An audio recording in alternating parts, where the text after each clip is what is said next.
Welcome to the Adoption and Foster Care Journey, a podcast to encourage, educate, and equip you to care for children and youth through adoption, foster, and kinship care.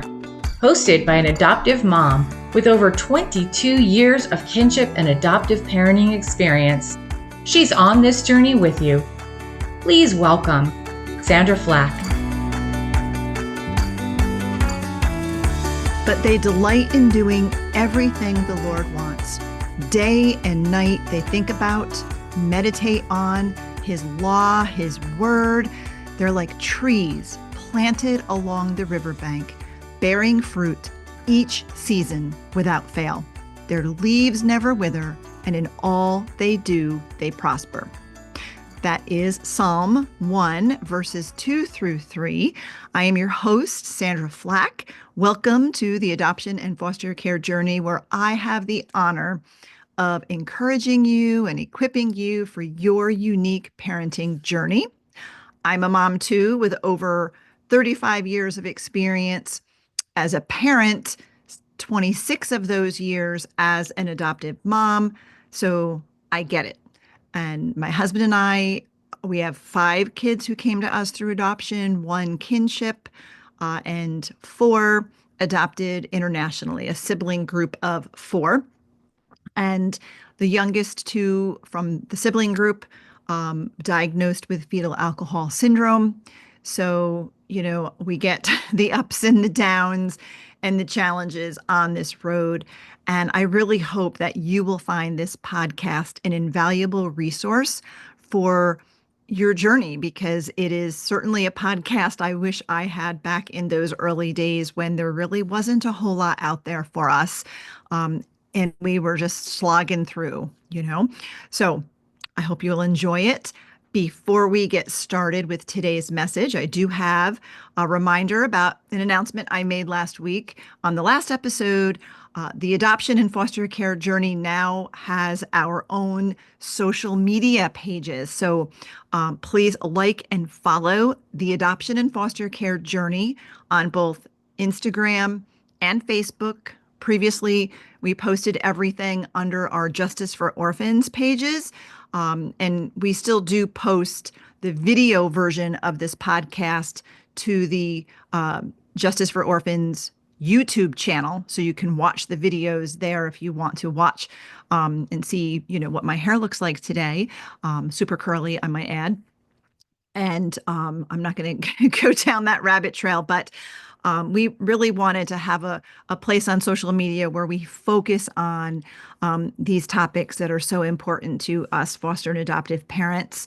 And our nonprofit, Justice for Orphans, does lots of amazing work, including we lead Care Portal here in New York State in 10 counties now. We've served over 12,000 children. So we're doing amazing work that way, but we also, focus on, which is really where our nonprofit started in those early days, as an adoptive mom, just having a heart to encourage and support fellow adoptive parents. So the FASD training, this podcast, my blog, my writing, I've got some books coming again, more books coming out. We really wanted those resources to have their own space to get the attention that they deserve. And we're not vying for, social media, algorithm, all of that kind of thing. So we separated it out. So we invite you to follow those pages, the Adoption and Foster Care Journey. So I look forward to connecting with you there. Now, today, I will be sharing the second part of a message I started last week from Psalm 1, verses 1 through 3, which has really been speaking to me over the past few months.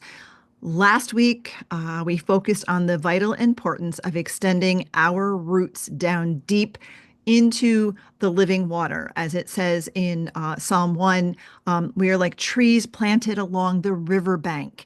Right? That riverbank is where the tree gets nurtured and nourished, and we need that nourishment, and we get it from the living water, which is Jesus Christ. So we need to be soaking up our time with Him. So, because when we do, we will be able to bear fruit which we will talk about next week. We're going to talk about fruit, but this week we're going to talk about the seasons because the scripture says we can bear fruit each season, right? The warm, sunny, summery seasons that we love, but also the cold, desolate winter seasons, right? So each season, so no matter what we're going through, we can bear fruit. And how is that possible? That is only possible if we are extending our roots down deep into the living water. So that's what we're going to be talking more about because daily, every day, God calls us to sit beside the still waters. Think of Psalm 23, right? As our roots go down deep into Jesus, the living water, he refreshes us. He restores us so we can keep going on this parenting journey, no matter what's going on around us, no matter what season we are in, right? But do we go to the riverbank? Do we sit by the river? Like I mentioned last week, the still waters talked about in Psalm 23, actually, he leads us beside still waters. They're not meant to be occasional occurrences. Still waters are our daily opportunity to meet with Jesus, and this is not some kind of new thing. I've been a believer for over 30 years. And back in those early days, I remember learning about the importance of a quiet time with the Lord. And I established a routine of having a quiet time every morning. And over the years, especially with all the different, seasons of parenting and, just kids coming and, adoptions and all of those things, it has looked different at different times. But I scratched out some sort of time, even on those days when it was near impossible to do so, because I knew I needed it in order to survive, right? And for my kids to be okay. If I'm not okay, they're not going to be okay. So it's that, think about that quiet time, whether you can get up 10 minutes earlier in the morning and get it. Maybe you're not a morning person and you prefer to do it at lunchtime or before bed or whatever works for you, right? It's whatever works for you. It's carving out that time to sit beside the riverbank and soak up the living water, right? That's of vital importance to this journey that we're on, and it will help us to navigate those any season that we find ourselves in. It's a daily opportunity to meet with Jesus. In fact, I have a friend. She's not an adopted mom, but she's a friend and fellow author. And she schedules a weekly business meeting with God. Now, she has her morning quiet time. She's done that for many years. But she also schedules once a week a business meeting with God where she plans out her week and schedules certain things. And this business meeting is scheduled in her planner. And that way, if something pops up or, somebody calls or, something's demanding her attention, it's like, sorry, I have an appointment at this time on this day. And it becomes prioritized. And that's really what we need to do with our time with the Lord. Whatever time of day works for you, literally put it in your calendar, whether it's your phone calendar or your paper planner book. I'll confess, I have both. I started using a paper planner book after we had adopted our sibling set because there were so many doctor's appointments and dentist appointments and therapy appointments and we were a homeschooling family. I was a stay-at-home mom, but it felt like we were never home because there was always an appointment. It was chaos. And I recognized after a few months, I can't go at this pace. Like that we weren't home long enough to get any schoolwork done. Everything just felt out of control. And I felt like, how am I going to, I feel like I need to own my calendar instead of my calendar owning me. So I bought one of those, planner books with the big blocks in it where I could pencil in, and I literally took a colored pencil. I think I used purple at the time, and I blocked off because with I love my phone calendar and everything goes in there, but I'm a visual person and I can't really see the big picture of the whole month from my phone. So the paper calendar that I open like a book, and I do carry it everywhere. Um, I just have a big enough purse. I buy a big enough purse to stick this thing in. But I would block off days. I would color them in purple, literally. So when the doctor's office called or the dentist office, or we were needing to schedule an appointment, if the day was colored in purple, that meant that day was already booked. There was no availability on that day. So when the doctor's office would call, like, we're going to schedule this. Do you have this day available? Oh, sorry. No, we're already booked that day. I already have appointments full that day. And the appointment was with just being home. That was what I had scheduled. And I would not compromise on that because if not, it was like every day we were somewhere. And if I didn't have the big book, I might schedule an appointment one day and then realize, oh my gosh, the next day there's an appointment and the day after that there's an appointment. So every day we were having to be somewhere. So I took control, like I owned the calendar instead of it owning me. And I penciled out, colored in purple the days where I refused to leave the house. So that way we had that peace and quiet time. That's a little bit off topic, but maybe it would help you if you're finding you're having crazy days and weeks and months like that. But I do the same thing with my quiet time because that's penciled into my calendar because that's where I start each day. I pour my cup of coffee. My husband and I have coffee together in the morning. We read a little bit of scripture and pray. He goes off to do his thing. And then I sit with my Bible and my journal and I have my quiet time with the Lord. And it's what I do for survival. That's a priority, right? And that's what I encourage you to do. Whatever time of day works for you, pencil it into your calendar. I should say, write it in Sharpie marker. It's not negotiable. You have to have that time so you don't schedule yourself out or get busy, with other things and don't take the time. We need to prioritize that, and then maybe have a weekly business meeting with God where you can reflect and realize I didn't spend enough time. I only managed to do it one day out of the week. So, what can I do to add another day? Right? Spend time with the Lord. Sit down with your calendar. Sit down with your planner, and give it to the Lord and ask Him to help you schedule your days. Again, a little bit off topic, but not so much. The important point is scheduling that time and having that time with the Lord. Super important because we want to bear fruit. We were called to bear fruit. We don't bear fruit unless our roots go down deep. And when our roots go down deep, we'll have what we need, whether it's those sunny, wonderful seasons or those hard, desolate, cold seasons. In fact, I think there's always a storm brewing, right? There's always a winter storm brewing. Um, if you look at scripture, there are more storms in the scriptures than there are sunny days. Like pick anybody out of the scriptures. You don't see too many, perfectly sunny, calm, peaceful days, right? There was a lot of stuff going on. There was a lot of challenges. So let's look at some stormy seasons, some storms from the scriptures as we kind of unpack this idea of how do we get through those storms because we are going to encounter them. So let's go. We're going to start in Luke chapter 8.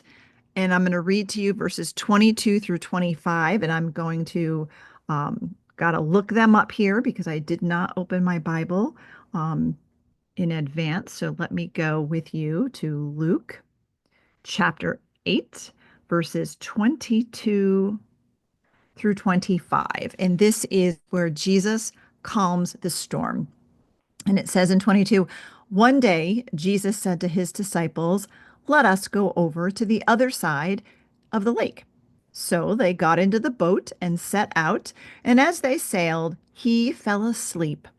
A squall came down on the lake so that the boat was being swamped and they were in great danger. The disciples went and woke him, saying, Master, Master, we're going to drown. He got up and rebuked the wind and the raging waters. The storm subsided and all was calm. Where is your faith? He asked his disciples. In fear and amazement, they asked one another, who is this? He commands even the winds and the water, and they obey him? So, in this portion of scripture, we unpack it a little bit. We see that Jesus got into the boat with the disciples. He directed them where to go. We're going to go across to the other side. And a dangerous storm blew in, and the disciples thought they were going to die, right? But where's Jesus? He's in the boat with them, but he is asleep. So they decide to wake him up. And of course, we know Jesus woke up, calms the storm, the wind and the waters obey him. And it's really incredible when you look at it and consider it. But I was thinking, what if they hadn't awoken Jesus?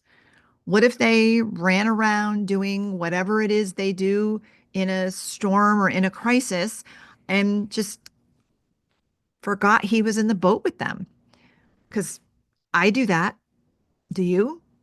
Sometimes I run around struggling with the storm and I forget that Jesus is right here with me. He's in the boat with me. What I'm going through is not a surprise to him.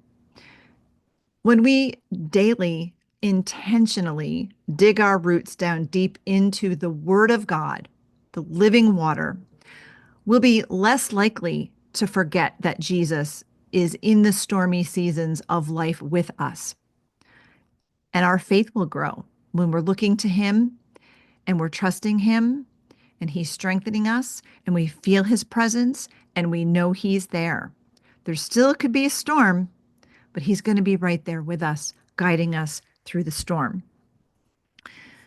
So let's look at another storm. Sandra Flach, host of the Adoption and Foster Care Journey podcast, and FASD educator Debbie Raymond, invite you to join Hope for the FASD Journey, a virtual support community for parents and caregivers raising individuals with fetal alcohol spectrum disorder, diagnosed or not. This faith-based support community meets online 3 times each month, features special VIP guests, and a private Facebook group for members only, which includes Soul Care Saturday video devotionals led by Sandra and Deb. Both Sandra and Deb are adoptive moms raising kids with FASD and facilitators of the Facets neurobehavioral model. For details and to register, visit justicefororphansny.org/hope-community. That's justicefororphansny.org/hope-community.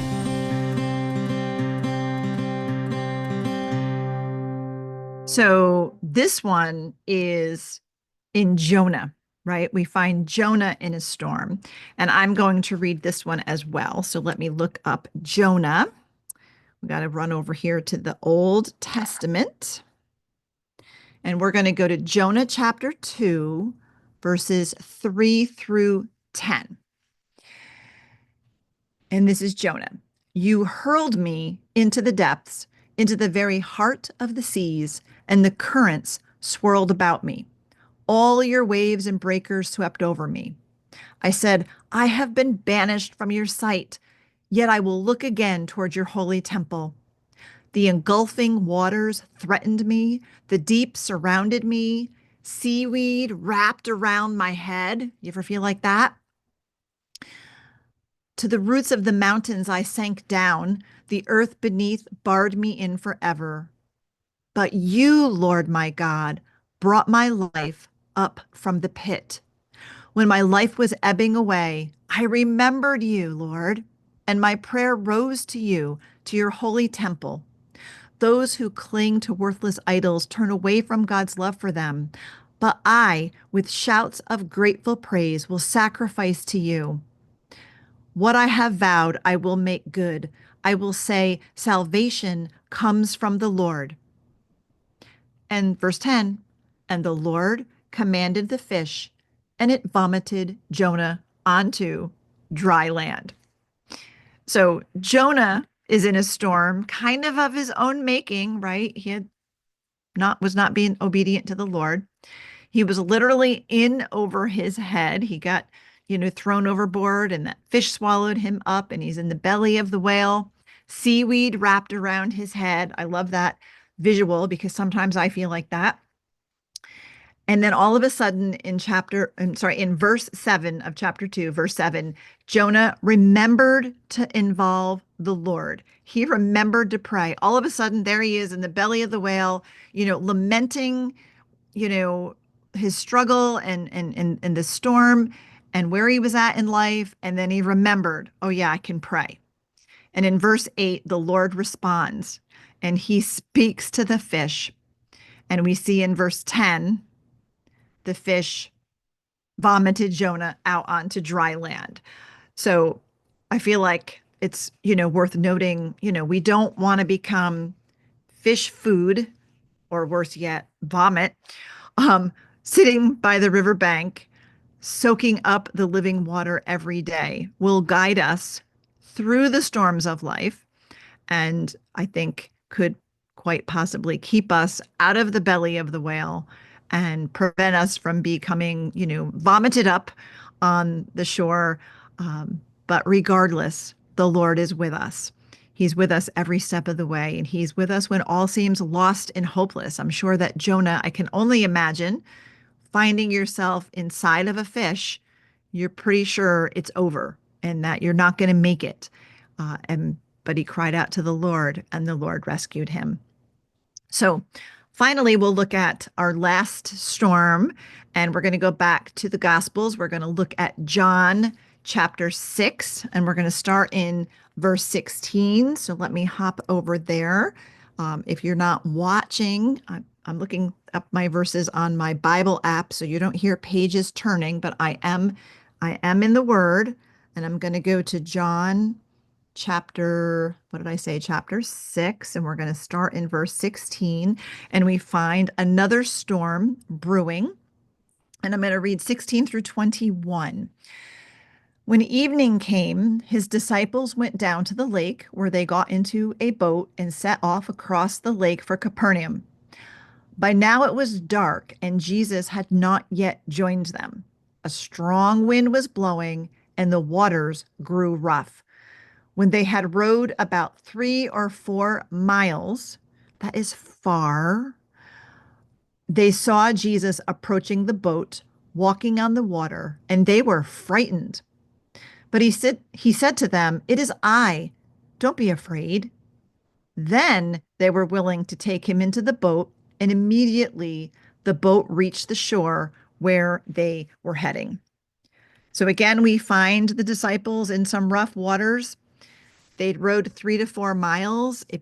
I kayak, and that's hard. To row a boat, especially, I'm sure it was a big boat. The disciples were all on it. They're rowing 3 to 4 miles. My personal opinion is hard work and exhausting. And then a storm comes upon them. And isn't it often the way the enemy works? When we're going through something, we're already exhausted, it's already hard, and then it's like there's an attack, right? So these guys were already exhausted, and here comes this storm. And also here comes Jesus walking on the water toward them, which was quite shocking. But then when they realized after he spoke to them who it was, they were relieved that it was him, and they got him into the boat with them. And then immediately they arrived at their destination. Like instantaneously, they were where they needed to be. Don't miss the miracle in that immediate arrival. When we invite Jesus into our everyday life, when we invite him into the boat with us, we get to experience what only Jesus can do, and our faith is strengthened when we invite him into our boat. And I look over, and I'm sure you have these stories too, right? I have experienced God do amazing things and answer prayer and move mountains because we said yes to adoption, because we said yes to bringing these children into our family. And I talk about a lot of the amazing things that God did for my family in my book, but I wouldn't have experienced those things. I wouldn't have experienced those miracles where God showed up and I felt his presence and saw him move and do things that nobody else could do. Like these things wouldn't have happened or had been accomplished if the Lord wasn't doing it.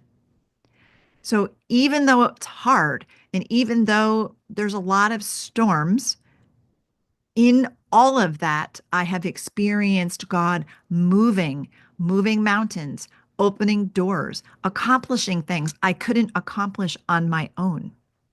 So, yes, in the midst of the storm, when our roots are going down deep into the living water and we're inviting him into the boat, we remember he is with us in the storm.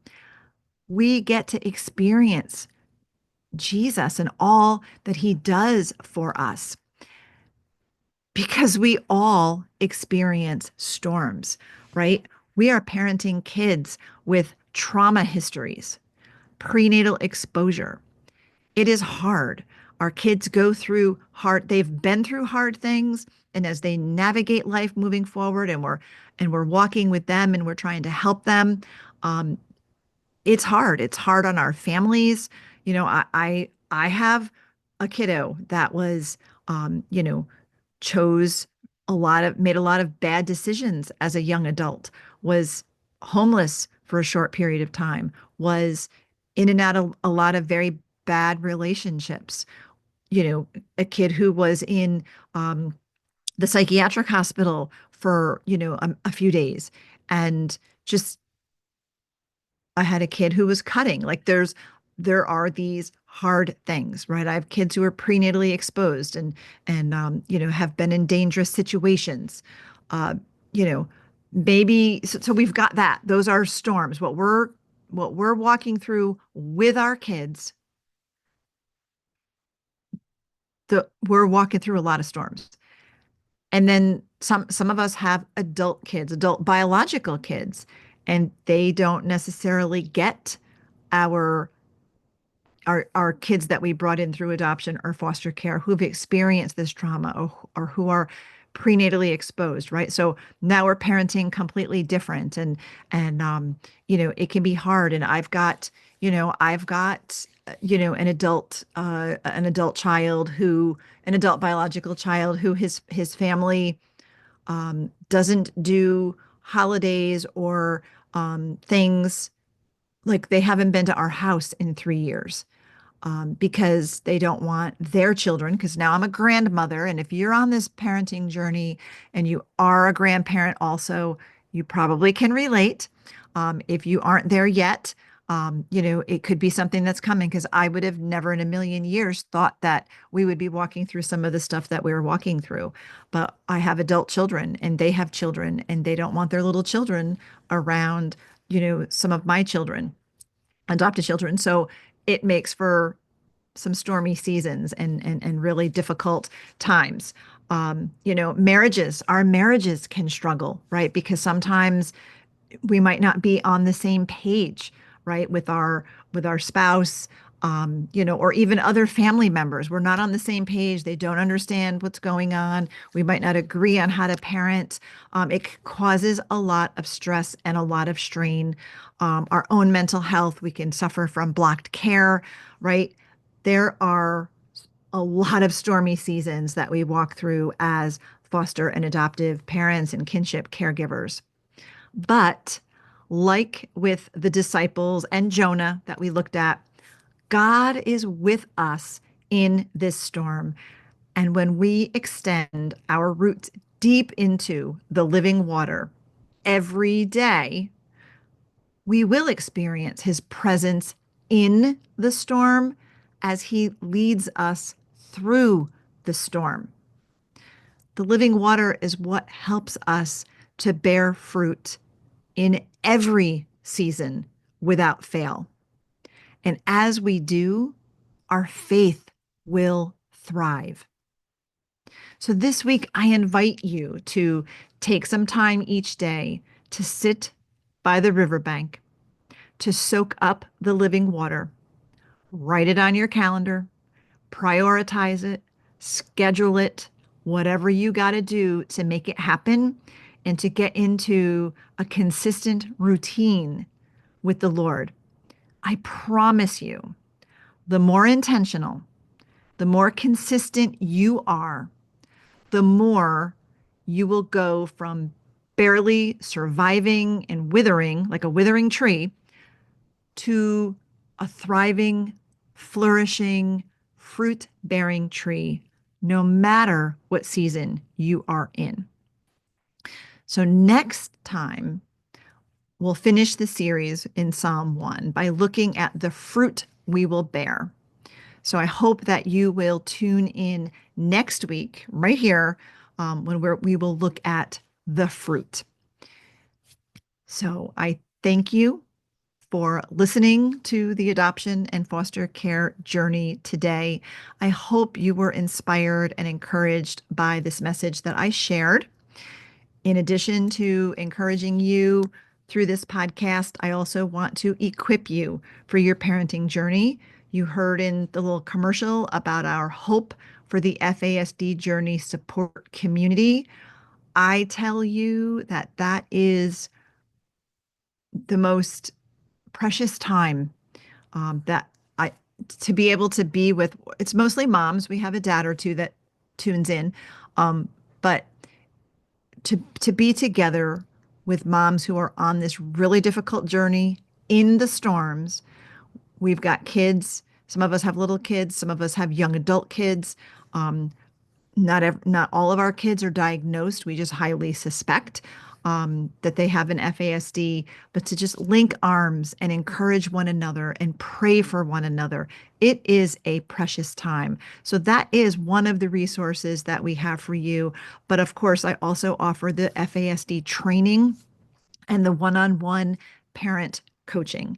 And I hope that you will take advantage of these opportunities for training, especially on the topic of FASD. Most of us have kids who are not diagnosed, but I'm here to tell you that about 80% of kids in child welfare, in foster care, in adoptive or kinship placements have been prenatally exposed, who are not diagnosed, or they're misdiagnosed with a whole alphabet soup of other diagnoses: ODD, RAD, PTSD, ASD, the list goes on. ADHD, all of it, right? And those could be accurate, but it's also highly likely that those symptoms are present because your child was exposed to alcohol in the womb. Some families know that there was drug use, but they don't know about alcohol. Those things typically go hand in hand. So it's really worth it to take the time to get educated, because FASD training is not included in most foster parent training classes. So I offer every month, once a month, I offer a free online Intro to FASD workshop and walk you through the symptoms of FASD, walk you through the impacts prenatal exposure has, and really how to take a brain-based approach to parenting. So I'll be able to give you some tools to help you, whatever the diagnosis is for your kiddo, because taking a brain-based approach is called the neurobehavioral approach that I teach. It works on every kid, not just a kiddo with an FASD. So I hope that you will at least take the time to check out that free online training. It is live. It's not pre-recorded. It's live, and I stay on for Q&A at the end. So it's an opportunity to connect with me there. I also offer a monthly 3-hour, more of a little bit of a deeper dive into it. And then coming up this May, so you've right around the corner, a month away, I'm doing a 6-week. So it's once a week for 6 weeks. I believe it's on a Thursday evening, 7 p.m. Eastern time, once a week for 6 weeks. It's about 18 hours worth of content. It's an in-depth FASD training. So all of the training And if you're interested in more of a one-on-one personalized approach, I do offer coaching as well. Information and how to register for all of the above you can find at our website, justicefororphansny.org. I hope you will check that out. If you'd like to read my blog and some of the writing that I do there for adoptive and foster families, you can go to my personal website is sandraflach.com. And of course, there are links in the show notes if you scroll down as you're listening to this podcast that will take you to all of those places. Please subscribe to this podcast, whatever platform that you listen on, like it, follow us on YouTube, on the Justice for Orphans YouTube channel. We greatly appreciate that you do that. Share about this podcast with your fellow adoptive and foster parent friends so that they can be encouraged and equipped too. And again, please be sure to follow the adoption and foster care journey on both Facebook and Instagram. And I'm also there if you want to friend me, Sandra Flach. I'm on both of those platforms as well. So I am grateful that you spent your valuable time with me today. I'm thrilled to have you along for the journey. Thank you for listening to this episode of the Adoption and Foster Care Journey podcast, brought to you by Justice for Orphans. We hope you were encouraged today. Please be sure to subscribe to this podcast and leave a review, and share it with your fellow foster and adoptive parent friends so they can be encouraged too. Be sure to find and follow us on Facebook and Instagram at Justice for Orphans, and check out our website for vital resources at justicefororphansny.org.